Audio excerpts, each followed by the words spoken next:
Hi, this is Miss Evie again with Parenting Anywhere, and you'll probably notice that I'm in a different place. I'm actually in our playroom.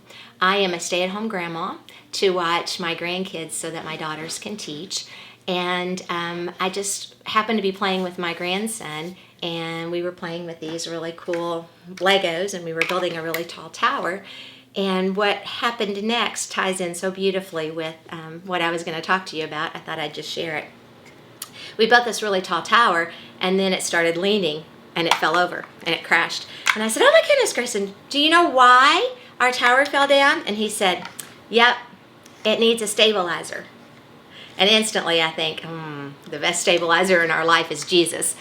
But and that's true. But I'm going to talk to you a little bit about how a stabilizer, Jesus needs to help stabilize our families. And we need to make sure that our families are built on a solid and firm foundation. I remember when I was younger, we used to sing a song about a wise man from the Bible who built his house upon the rock, and then a foolish man who built his house upon the sand. And when the rains came, the foolish man's house was washed away, but the wise man's house stood firm or stayed fast.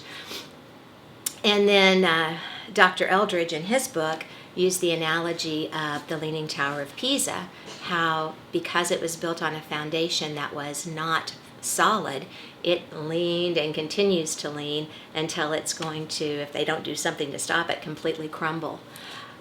So a firm foundation is necessary if we're going to weather the storms of life, especially the storms of parenting. Dr. Eldridge, in chapter 2 of his book, is called Family Foundations, and he starts out by saying we need to prioritize certain things in order to build the foundation that our family can grow on. And the first point he makes is that first priority should be parents. The mom-dad relationship. Moms and dads need to work together. They need to support one another if they're going to be effective in taking care of their children and raising them the way they need to be raised. I'm going to be honest, I wasn't good at this.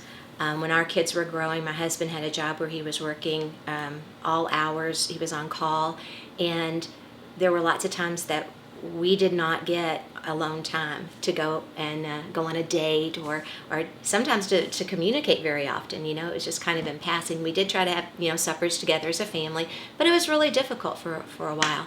And that's kind of carried over because that pattern or that habit was established. And that's something that I regret, and I really wish we would have done better, putting your spouse as top priority. And you can do that by having date nights. You can have that by just sending little special texts or notes or doing acts of kindness to let your spouse know that they are your top priority. Because really, you were a family long before children came. From the moment you said "I do," you started your family. And then as children come, that family dynamics change, but your family didn't start with the birth of your child. Your family started with your marriage. I do know that there are a lot of people who don't have a spouse that is going to be able to help them through their parenting. There are a lot of single parents, and don't be discouraged. If that is you, please just skip on down to the next priority. But if you are married, you do have your spouse working together, be a united front, be a team. Let the children know that you value and love one another and that you're going to come together and make decisions. If you do happen to disagree about a parenting decision that needs to be made, make that disagreement happen behind the scenes of the children, because if not, they will divide and conquer very quickly. And then the next priority that Dr. Eldridge mentions in the book is the children. Your children should be your next priority. And that means making sure that they're well taken care of, that you love them, that you are there to give them that structure and foundation that they need. And they should always feel loved. They should always feel special. But they need to learn that the world does not revolve around them. And so we need to find a balance and a happy place on that. After the kids, then comes the parents' careers.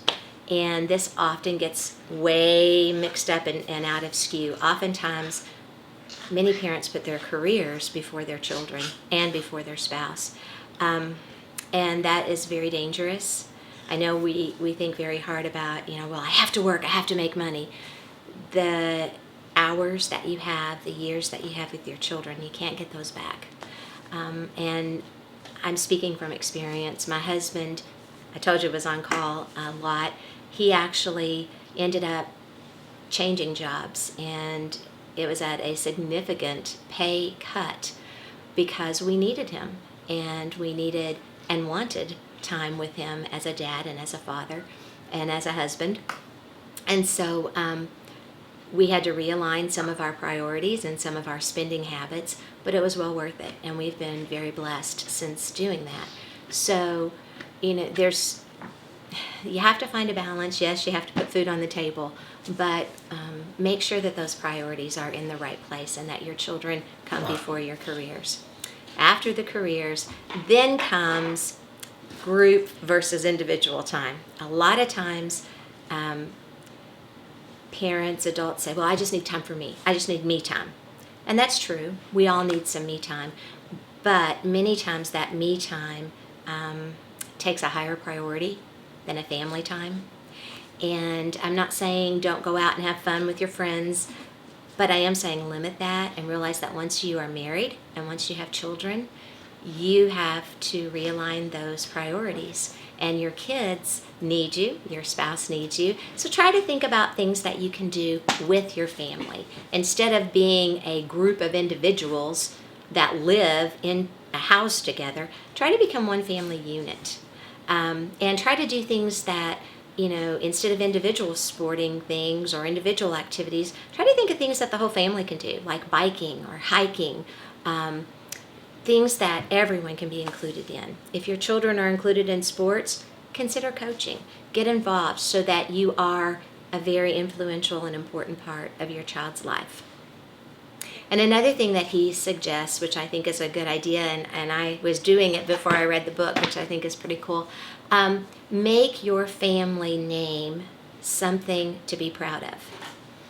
And do that by saying things like, the Pinnocks don't do that. The Pinnocks don't tell lies. The Pinnocks don't say we're doing something that we're not doing. And make it like it is a very valued thing, that when you're a Pinnock, there are certain expectations and you live by those expectations. And that just builds a sense of pride in your family unit, a sense of security, a sense of accountability. So all of those ways are suggestions that he gives for making sure that the foundation that we create for our children to build upon is a solid foundation, and a foundation that lets our kids know our values and lets our kids know what is important to us. And this is my little grandson, Grayson. He's the one that was building the tower with me. Grayson, do you remember why our tower fell? Yeah. Why did our tower fall? Cause it was Hot Wheels and then I was pushing and it fall. Yeah, but what did you tell me that it needed? What did you say? It needed a chipper. A what? A chipper And a chipper and a stabilizer. a stabilizer, yeah. Stabilizers like Well, they can't see you. You have to come over here. So Like- stabilizers do what? do this. Yeah? So when you stretch out like your arms, those are stables. Yeah, it keeps you from tipping over, doesn't it? Yeah, so when you don't have any legs, it will make you skate like this. Yeah. So who is a stabilizer in our lives that can keep us stable besides our families? Who's our best stabilizer? God. Exactly. Perfect answer. And I didn't even tell him to say that. Yeah. All right. I hope you find these hints helpful, and I hope you'll enjoy going through this book with me. I'm not sure what our next chapter is. It looks like positive parenting. So that sounds like a positive way to go. Thanks very much, and I'll see you next time. I have